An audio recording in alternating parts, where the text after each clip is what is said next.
Hey, so this is a quick demo of Inbox Zero and how it can help you as a realtor.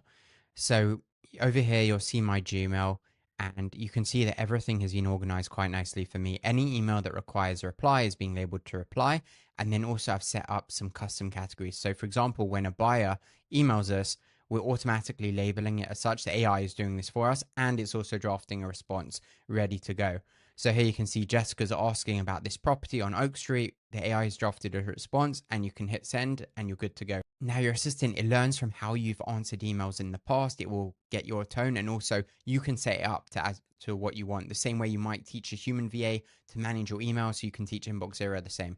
So I'm going to show you a quick demo here how I might set it up. So any emails I get from potential buyers, I want labeled as buyer lead and asking for their budget. And then potential sellers as well, I want to label those as well. Now you can add a lot more categories.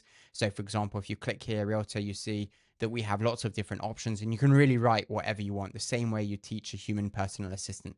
And if you prefer, we even have a chat mode to do this exact same thing. So here, again, you can click Realtor and you can choose like different rules you want set up. But honestly, you can completely customize this to your own liking and just chat with the AI and teach it how you want it to manage your email. And it will all run in the background. So once you set it up in Inbox Zero, you continue to use Gmail as you've been using it today, and all the automatic labeling and drafting will happen for you.